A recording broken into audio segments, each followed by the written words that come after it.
Hello everyone, welcome to today's class. आज के lecture में हम लोग करेंगे एडिशन, सब्ट्रैक्शन और मल्टीप्लिकेशन मैट्रिसेस का।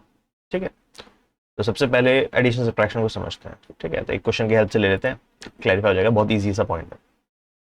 ठीक है, एडिशन और सब्ट्रैक्शन कैसे होता है? ऐड करने हैं एलिमेंट्स कॉरस्पॉन्डिंगली, लेकिन कब? जब ऑर्डर सेम हो। ठीक है,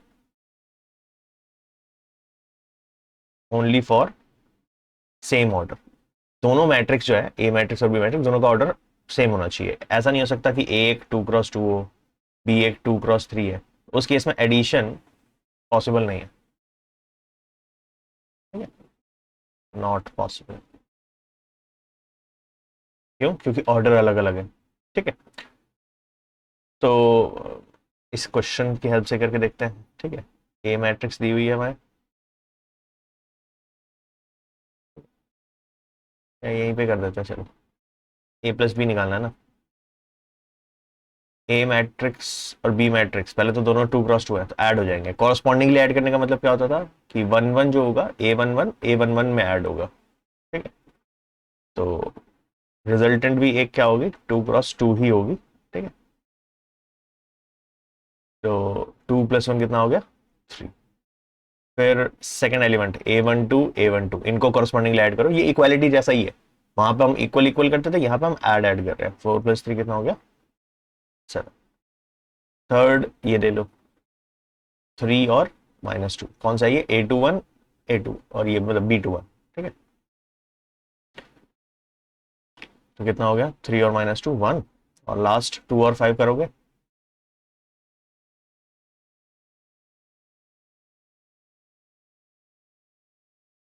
ये 2 और 5। A22 B22 इनको ऐड कर लो, कॉरस्पॉन्डिंगली ऐड हो गए पोजीशन वाइज। 2 और 5 कितना हो गया? ठीक है, कॉरस्पॉन्डिंगली कर लिया ऐड। ऐसे ही A - B भी निकाल सकते हैं। A - B निकालने के लिए क्या करना है? कॉरस्पॉन्डिंगली सब्ट्रैक्ट करना है। 2 - 1 1, 4 - 3 ऑल्सो 1, 3 -2 तो 5 हो जाएगा, और 2 - 5 -3 हो जाएगा। ठीक है, बहुत सिंपल है, बहुत स्ट्रेट फॉरवर्ड है। बस समझना क्या है कि अगर ऑर्डर सेम है तभी एडिशन पॉसिबल है, अगर ऑर्डर अलग अलग है तो नॉट पॉसिबल। और रिजल्टेंट भी क्या आता है? सेम आएगा। 2x2 में 2x2 ऐड करोगे तो एक 2x2 की मैट्रिक्स मिलेगी। ठीक है, एडिशन सब्ट्रैक्शन में तो बस इतना ही है। ठीक है, बहुत सिंपल से ऑपरेशन है। इसका नेक्स्ट पार्ट देखते हैं। थर्ड पार्ट था 3A - C, तो इसको ऐसे देख लेते हैं।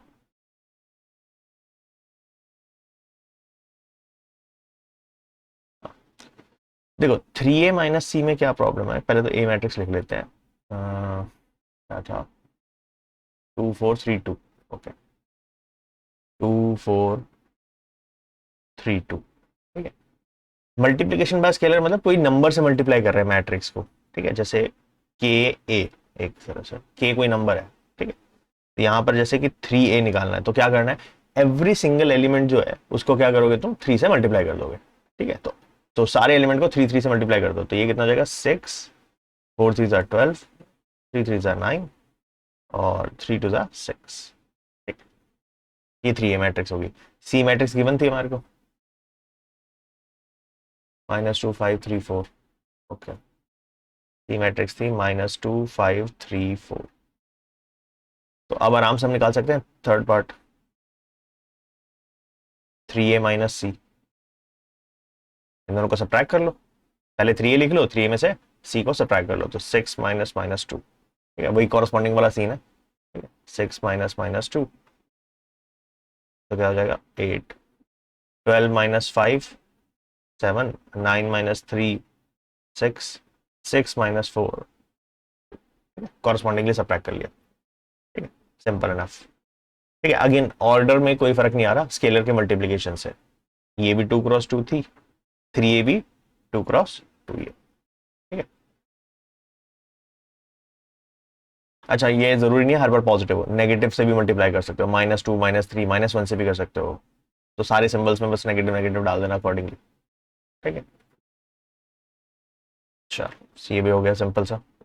नेक्स्ट इज मैट्रिक्स मल्टीप्लिकेशन, जो कि सबसे रेलेवेंट है। ठीक है, मैट्रिक्स मल्टीप्लिकेशन में पहले तो ये समझना है कि पॉसिबल है भी कि नहीं। ठीक है, अलजेब्रा की तरह नहीं होता ये। कि मल्टीप्लाई तो हो ही जाएगा, नहीं, मैट्रिक्स हो सकता है मल्टीप्लाई हो सकता है मल्टीप्लाई ना हो, तो उसकी कंडीशंस है। ठीक है, मान लेते हैं हमारे को ए मैट्रिक्स दी हुई है एक एम क्रॉस एन की, बी मैट्रिक्स दी हुई है पी क्रॉस क्यू की। ठीक है, तो point is a into be exist कर भी सकता है और नहीं भी कर सकता। ये किस बात पर डिपेंड करता है कि ये जो एलिमेंट है, एलिमेंट में तो कह रहा हूं सॉरी, इसको स्टेटमेंट वाइज तो ऐसे बोला जाता है कि पहली मैट्रिक्स के कॉलम और सेकंड मैट्रिक्स की रोज के एलिमेंट्स बराबर होने चाहिए। ठीक है, या मैं तो इसको ऐसे ही देखता हूं कि ये जो बीच वाले नंबर लिखे हैं इसको इन दोनों को सामने लिख लो, जो बीच में लिखे हुए हैं ये आपस में बराबर होने चाहिए, एन और पी बराबर होना चाहिए। तो A B exist if N is equal to P. ठीक है, इसके ऊपर चाहो तो ऐसे बॉक्स से बना लो। ठीक है, पेपर में मतलब डिकोड करना इजी रहता है। वो चीज़ ना याद करने में थोड़ी अजीब सी रहती है कि नंबर ऑफ रोज और नंबर ऑफ कॉलम्स बराबर होने चाहिए। ठीक है, तो मैं तो इसको ऐसे याद रखता हूँ, दोनों मैट्रिक्स को लिखो सामने, उसके ऑर्डर लिखो और अंदर वाले को इक्वेट कर दो। ठीक है, तो ए इंटू बी एग्जिस्ट करेगा अगर ये आपस में बराबर हो। ठीक है, ये ठीक नहीं लग रहा, इसको ऐसे ही लगता है, ये आपस में अंदर वाले बराबर होने चाहिए। ठीक है, सिमिलरली उल्टा भी कर सकते हैं, ऐसा नहीं है कि अगर ए बी एग्जिस्ट करे तो बी ए भी बनेगा। अलजेब्रा में होता था ना X into Y, Y into X एक ही होता है, यहाँ पे नहीं होता मैट्रिसेस में। मैट्रिसेस में हो सकता है ए बी एग्जिस्ट करे ना करे, हो सकता है बी ए एग्जिस्ट करे ना करे। ठीक है, कोई जरूरी नहीं है, हो सकता है ए बी कर रहा हो लेकिन बी ए ना करे। तो बी ए एग्जिस्ट करने की कंडीशन क्या है, अगेन सेम आइडिया कि मल्टीप्लाई हो रहे हैं तो ये बीच वाले जो है हमारे Q और M ये आपस में इक्वल होने चाहिए, या फिर भाई अगेन नंबर ऑफ कॉलम्स इसके पहले मैट्रिक्स के नंबर ऑफ रोज सेकंड के बराबर होने चाहिए। ठीक है, जो भी ये बीच में लिखा है इसको इक्वेट कर दो, अगर ये हुआ तो मैट्रिक्स मल्टीप्लिकेशन पॉसिबल है। ठीक है, Q is equal to M। Again ऐसे मतलब ब्लाइंडली रटने की जरूरत नहीं है इस चीज को, अगर सजेस्ट कि तुम इसको इस तरह से ही रिलेट करो। ठीक है, कि बीच वाले इक्वल होते हैं तो मैट्रिक्स मल्टीप्लिकेशन पॉसिबल है। अच्छा, रिजल्टेंट का क्या, कि चलो मल्टीप्लाई तो हो गया तो एक ए बी मैट्रिक्स आएगी, उसका ऑर्डर क्या रहेगा, ए का रहेगा बी का रहेगा, नहीं, ए बी का जो ऑर्डर होगा, जो एलिमेंट बच गए या जो मतलब यहाँ पे बच गए, यहाँ पर क्या बच गया, एक एम बचा और एक क्यू बचा है, वो ए बी का ऑर्डर होगा एम क्रॉस क्यू,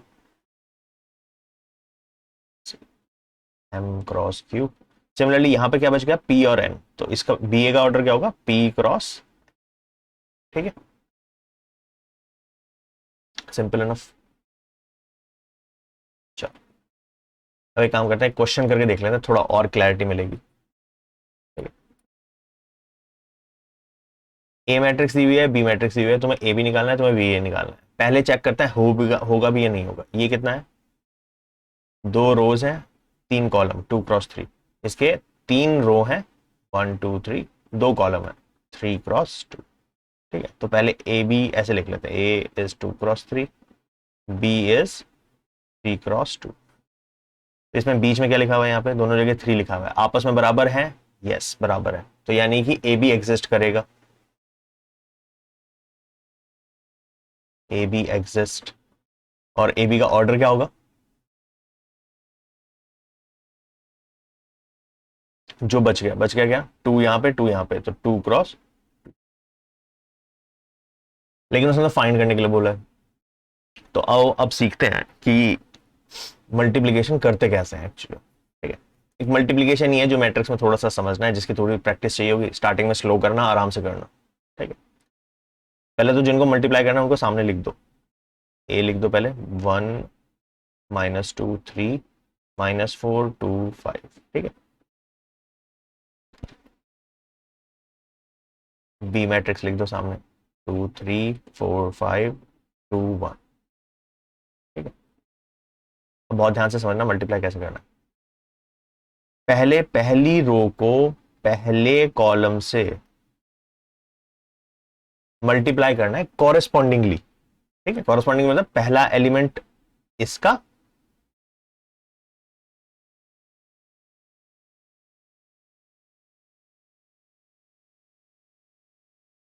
पहला एलिमेंट इसका, फर्स्ट एलिमेंट इसका, इनको मल्टीप्लाई करना है।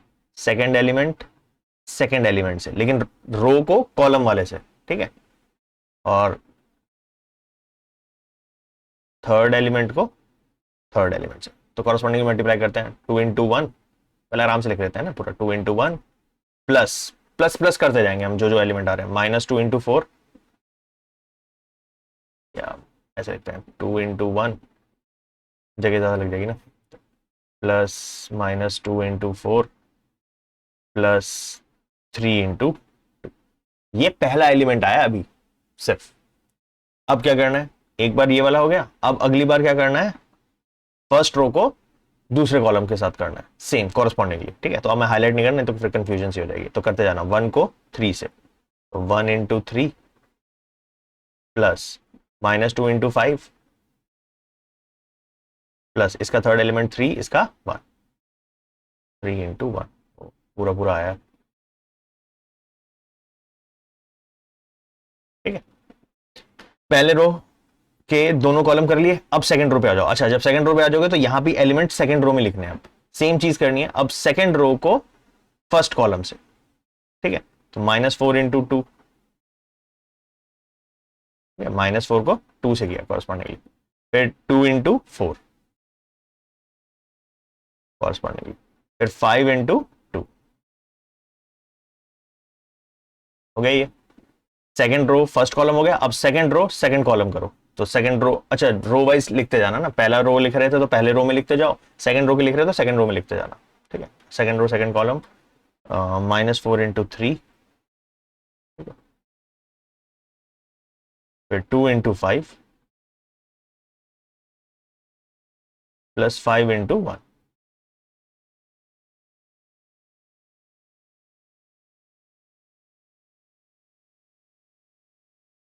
ठीक है। चलो सारा हो गया, अब बस इसको सॉल्व कर लो, कितना हो जाएगा, 2 -8 + 3, सॉरी +6, ये हो गया 3 - 10 + 3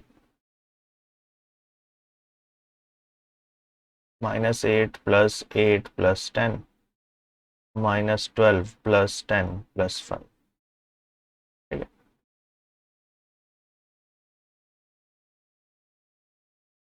सॉल्व कर लो कितना आ रहा है, अरे ये तो 0 ही आ गया, ये 6 - 4, ये 10 और ये 15 3 आ रहा है, ठीक है।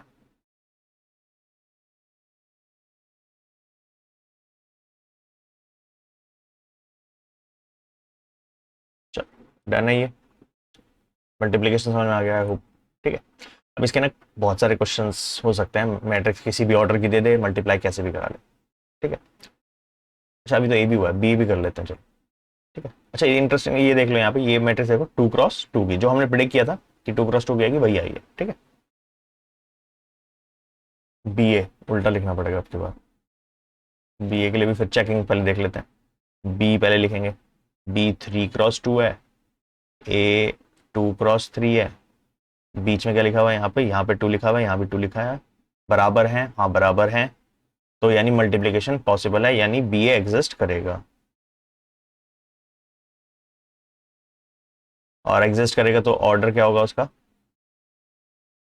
जो बच गए, क्या बच गया, यहाँ पे 3 बचा, यहाँ 3 बचा, तो पहले 3 × 3, ठीक है। अब मल्टीप्लाई कर लेते हैं, कॉपी कर ले, 2 3, अच्छा जो पहले मल्टीप्लाई में लिखा है उसको पहले ही लिख रहे हैं ना, तो यहाँ पे बी मैट्रिक्स पहले लिख रहा हूँ, 2 3 4 5 2 1 मल्टीप्लाइड बाय 1 -2 3 -4 2 5, ठीक है।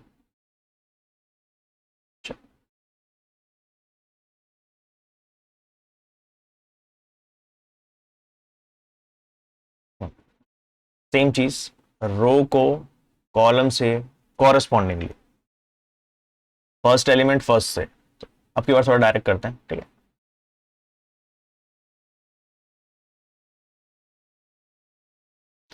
2 × 1 2, 3 × -4 -12, ठीक है, पहला एलिमेंट खत्म। फिर फर्स्ट रो के अभी सेकंड कॉलम के साथ करना है, तो 2 × -2 -4, 2 × 2 +4, सॉरी माय बैड, पहला एलिमेंट 2 × -2 -4, और फिर सेकंड एलिमेंट 3 × 2 6, ठीक है। थर्ड थर्ड कॉलम के साथ 2 इंटू 3 6, 3 इंटू 5 15। ठीक है, नेक्स्ट अब सेकेंड रो के लिए करो। 4 5 को 1 -4 से, 4 into 1 4, 5 into -4 -20, 4 into -2 -8, 5 into 2 10, 4 into 3 12, 5 into 5 25। ठीक है, टू इन अब थर्ड सेकेंड रो तो खत्म। ठीक है, सेकेंड रो के तीनों कॉलम कर लिए हमने। थर्ड रो के लिए करते हैं, 2 1 के लिए। 2 1 को 1 -4 से correspondingly 2 into 1 2, 1 into -4 -4, 2 into -2 -4, 1 into 2 2। And third column के साथ करेंगे तो 2 इंटू 3 6, 1 इंटू 5। सॉल्व कर लेते हैं। ये आ गया -10 2 21 -16 +2 37। ये हो गया -2 -2 1। लास्ट में थोड़ा कम आया। अच्छा 1 नहीं, सॉरी 11 होगा।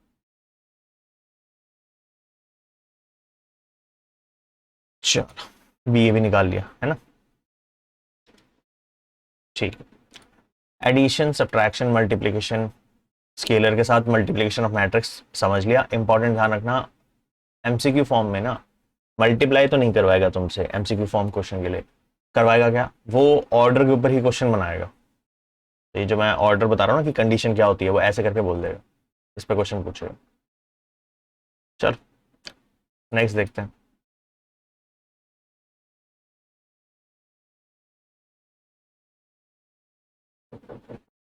क्वेश्चन कह रहा है सिंप्लीफाई करो। अच्छा बाहर जो ऐसे लिखा हुआ है ये मैट्रिक्स तो है नहीं। अगर मैट्रिक्स नहीं है तो ये स्केलर है, और स्केलर कैसे मल्टीप्लाई होता है, हर एलिमेंट को कॉस से मल्टीप्लाई कर दो। ठीक है, तो चलो रिजल्ट निकालते हैं। इसका क्या आ जाएगा, ऊपर आ जाएगा कॉस स्क्वायर थीटा, ये आ जाएगा sine theta cos theta.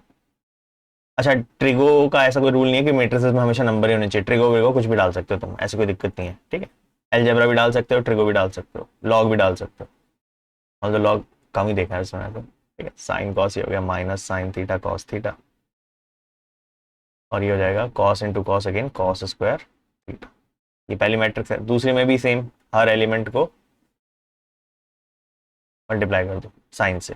Sine into sine sine square theta, वो हो जाएगा minus sine theta cos theta. ये हो जाएगा साइन थीटा कॉस थीटा, ये हो जाएगा sine into sine sine square theta. अब इन्हें ऐड करना है, दोनों 2 क्रॉस 2 है, कॉरस्पॉन्डिंगली ऐड हो जाएंगे। ठीक है, पहले एलिमेंट को पहले से, दूसरे को दूसरे से, तीसरे को तीसरे से, ठीक है, और फोर्थ एलिमेंट को फोर्थ एलिमेंट से। कॉरस्पॉन्डिंगली ऐड कर दो। Cos square plus sine square theta क्या होता है, ट्रिग्नोमेट्री की property 1। Sine theta cos theta minus sine theta cos theta cancel हो जाएंगे 0। ये भी same, minus sine theta cos theta plus sine theta cos theta 0। Cos square plus sine square again 1। ये क्या है, एक आइडेंटिटी मैट्रिक्स होती थी 2 क्रॉस 2 की, या सिंपल I2 बोल देते हैं हम, ऑफ ऑर्डर 2। डायगोनल मैट्रिक्स होती थी ना जिसमें सारे एलिमेंट्स इक्वल होते थे, वही है ये। इक्वल भी नहीं, सॉरी 1 होते थे। आइडेंटिटी मैट्रिक्स में 1 होते हैं, स्केलर मैट्रिक्स में इक्वल होते थे।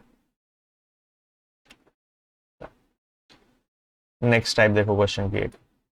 अच्छा मैट्रिसेस कुछ हद तक एलजेब्रा वाले कॉन्सेप्ट फॉलो करती है। ठीक है, कुछ हद तक इसलिए कह रहा हूँ क्योंकि प्रॉपरली जैसे एलजेब्रा में मैंने बताया था कि एक्स वाई होता है, वाई एक्स होता है, आपस में बराबर होते हैं। यहाँ पे ए बी बी ए के बराबर हो भी सकता है, नहीं भी हो सकता है बी एग्जिस्ट ही ना करे। तो इसलिए मैं बोल रहा हूँ कि कुछ जगह फॉलो करते हैं, कुछ जगह नहीं भी है। लेकिन इस तरह के सिचुएशन देखो, यहाँ पे दो मैट्रिक्स है, हमें नहीं पता, लेकिन ये पता है कि दो मैट्रिक्स का एडिशन से ये आ रहा है और सब्ट्रैक्शन से ये मैट्रिक्स आ रही है। तो तुम ना जैसे एलिमिनेशन करते थे ना 10th में, दो इक्वेशन सॉल्व करते थे, वही चीज यहाँ पे भी अप्लाई कर सकते हो कि x प्लस वाई लिखा हुआ है। एक काम करता हूँ इसी के नीचे लिख देता हूँ x minus Y is equal to 3003। ठीक ठीक है। और उस टाइम पे क्या करते थे, दोनों इक्वेशंस को क्या करते थे हम, ऐड कर देते थे। ऐड करने से क्या होगा, y और y कैंसिल हो जाएगा, क्या आ गया, 2 capital X is equal to, ठीक है। अगेन मैं अलजेब्रा की तरह डील करा रहा हूँ काइंड ऑफ। अब मैट्रिक्स है लेकिन यहाँ पे, तो मैट्रिक्स को ऐड मैट्रिक्स के हिसाब से करेंगे कॉरस्पॉन्डिंगली। 7 इंटू 3 10 0 0 2 प्लस ये 0 2 0 2 ही हो जाएगा, 3 प्लस 5 8 हो जाएगा। अच्छा ये 2 मल्टीप्लाई है, वहां जाके क्या हो जाएगा, डिवाइड, या ऐसे बोलते हैं 1/2 10 0 2 8। और हर 1/2 से मल्टीप्लाई मतलब हर एलिमेंट को 2 से डिवाइड कर दो, या हर एलिमेंट को 1/2 से मल्टीप्लाई कर दो, कितना आ गया 5 0 1 4। ठीक है, ये एक्स मैट्रिक्स है। फिर हम क्या करते थे, किसी भी एक इक्वेशन में डाल देते थे एक्स की वैल्यू और वाई निकाल लेते थे अकॉर्डिंगली, कर सकते हो। पर मैं रिकमेंड करूंगा कि मैट्रिक्स के केस में पता क्या करो, बेटर रहेगा, एक बार फिर से सॉल्व कर लो, X plus Y X minus Y 7 0 2 5 3 0 0 3। अब की बार क्या करो, इक्वेशंस को ऐड ना करके सब्ट्रैक्ट कर लो। याद है सब्ट्रैक्ट करने के लिए साइन चेंज करते थे, माइनस का प्लस हो जाएगा, इस यहाँ पे माइनस डाल दो, ठीक है। तो ये एक्स एक्स कट जाएंगे इस बार, वाई और वाई ऐड हो जाएंगे, 2y हो जाएगा, ठीक है। तो इनको सब्ट्रैक्ट कर लो, 7 माइनस 3 4 0 माइनस 0 0 ही हो गया, 2 माइनस 0 2 हो गया, और 5 माइनस 3 वो भी 2 हो गया। तो y की वैल्यू क्या आ जाएगी, सारे एलिमेंट को हाफ कर दो तो आ जाएगा 2 0 1 1। ठीक है, ऐसा नहीं है कि अगर हम वैल्यू पुट करेंगे तो कुछ और आंसर आएगा, आंसर सेम ही आने वाला है। इट्स जस्ट दैट अभी इक्वेशन सिंपल है तो तुम्हें लग रहा होगा कि वैल्यू पुटिंग बेटर है, लेकिन बाद में क्या होता है, इक्वेशन थोड़ी सी कॉम्प्लिकेट होती है, तो ऐसे भी कर सकते हो। ठीक है, चॉइस तुम्हारी है, तुम्हें अगर लगता है कि वो पुटिंग से कर लोगे तो उससे कर लेना, कोई दिक्कत नहीं। ठीक है, अच्छा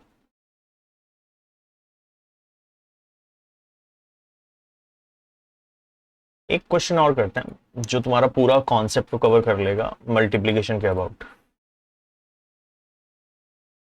इस क्वेश्चन को देखो, माय रिकमेंडेशन, पहले इसको वीडियो को पॉज करो, आराम से खुद ट्राई करो कि तुमसे ये खुद सॉल्व हो रहा है नहीं हो रहा, और फिर मेरे सोल्यूशन को अंडरस्टैंड करने की कोशिश करो। ठीक है, पहले देखो तुमसे खुद सॉल्व हो जाए तो बेस्ट है, नहीं तो you can keep with the solution. देखो तुम्हें मैट्रिक्स दे रखी है X Y Z W P, बहुत सारी मैट्रिक्स है, सबके ऑर्डर भी मेंशन है। ठीक है, 2 क्रॉस n 3 क्रॉस k। वो कह रहा है कि क्या रिस्ट्रिक्शन होगी एन के और पी पे so that P Y plus W Y will be defined. P Y, पहले तो पी का ऑर्डर देखो, पी है लास्ट वाली, लास्ट पी का ऑर्डर है स्मॉल पी क्रॉस के। ठीक है, वाई वाई का ऑर्डर क्या है, वाई है सेकंड वाली ना, तो उसका है 3 क्रॉस के। अगर पी वाई मल्टीप्लीकेशन हो रहा है तो मैंने क्या बोला था कि बीच वाले एलिमेंट्स इक्वल होने चाहिए, ये बराबर होने चाहिए ये। अगर ये बराबर होने चाहिए तो मेरे को मिल गया कि के किसके इक्वल होगा, 3 नहीं होना चाहिए। तो एक तो मेरे को मिल गया के इक्वल टू 3, तो दो ऑप्शन है, इसमें भी के 3 लिखा हुआ है, इसमें भी के 3 लिखा हुआ है, तो आंसर इन दोनों में से ही होगा। अच्छा फिर दूसरा देखते हैं, दूसरा क्या लिखा हुआ है, डब्ल्यू वाई देखते हैं। डब्ल्यू वाई का ऑर्डर में देखो, डब्ल्यू का ऑर्डर है सेकेंड लास्ट n क्रॉस 3, और वाई का ऑर्डर तो सेम है 3 क्रॉस के। ठीक है, अच्छा इसमें तो दोनों में सेंटर में नंबर लिखे हुए हैं बीच में, तो इक्वल हैं, यस, तो मल्टीप्लिकेशन पॉसिबल है, यहाँ से तो कोई कंडीशन निकल नहीं रही। ओके कोई प्रॉब्लम नहीं। अच्छा हम ये बोल सकते हैं कि अब इसका ऑर्डर क्या होगा, रिजल्टेंट का ऑर्डर होगा p क्रॉस k, इसके रिजल्टेंट का ऑर्डर क्या होगा n क्रॉस k। और आपस में ये क्या कर रहे हैं, ऐड ऐड करने की कंडीशन क्या होनी चाहिए, दो मैट्रिक्स का एडिशन पॉसिबल कब है, जब उनका ऑर्डर सेम हो। अगर ऑर्डर सेम है तो ये जो ऑर्डर लिखा हुआ है p क्रॉस k, ये n क्रॉस k के बराबर होना चाहिए। अच्छा k तो k मैच कर रहा है, बस p और n बराबर होने चाहिए। मैं ये बोल दूं कि यहां से एक कंडीशन ये निकलती है कि एडिशन सिर्फ तब पॉसिबल है जब p और n बराबर होंगे। तो हमारी दो कंडीशन निकल के आई है, एक तो p n के बराबर होगा और n सॉरी और k 3 के बराबर होगा। ठीक है, तो आई थिंक ये फर्स्ट ऑप्शन है इसमें, k 3 के बराबर है, p और n बराबर है। क्यों, क्योंकि एडिशन तभी पॉसिबल है जब ऑर्डर सेम हो। तो एन क्रॉस के पी क्रॉस के बराबर होने चाहिए, के से के तो एक मैच कर ही रहा है, पी से एन मैच करना चाहिए। ठीक है, चलो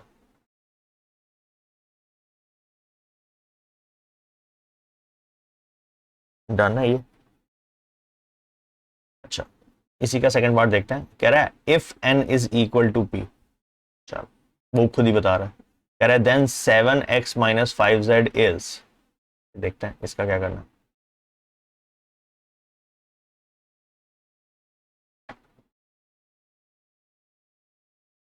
क्वेश्चन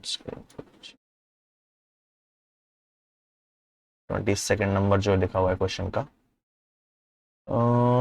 7x, देखो 7 तो स्केलर है, उससे तो मैट्रिक्स के ऑर्डर में फर्क पड़ेगा नहीं, तो x का ऑर्डर देख लेते हैं। x का ऑर्डर है 2 cross n, 7x minus 5z, इसका ऑर्डर है 2 क्रॉस n, z का ऑर्डर है थर्ड वाला 2 क्रॉस p। अगेन दोनों का सब्ट्रैक्शन पॉसिबल कब है, जब दोनों का ऑर्डर सेम हो, 2 से 2 तो मैच कर ही रहा है। तो यानी मैं ये बोल दूं यहां से क्या इंप्लीकेशन आती है कि n जो है वो p के बराबर होना चाहिए। अच्छा, जो रिजल्ट करेगा, ठीक है, सब्ट्रैक्शन के बाद जो रिजल्ट आएगा वो सेम ही होगा। अब उसे, क्योंकि p और n बराबर है, तो रिजल्टेंट का जो ऑर्डर होगा वो या तो 2 क्रॉस n होगा या फिर 2 क्रॉस p, एक ही बात है ना। एडिशन सब्ट्रैक्शन से ऑर्डर तो चेंज होता नहीं।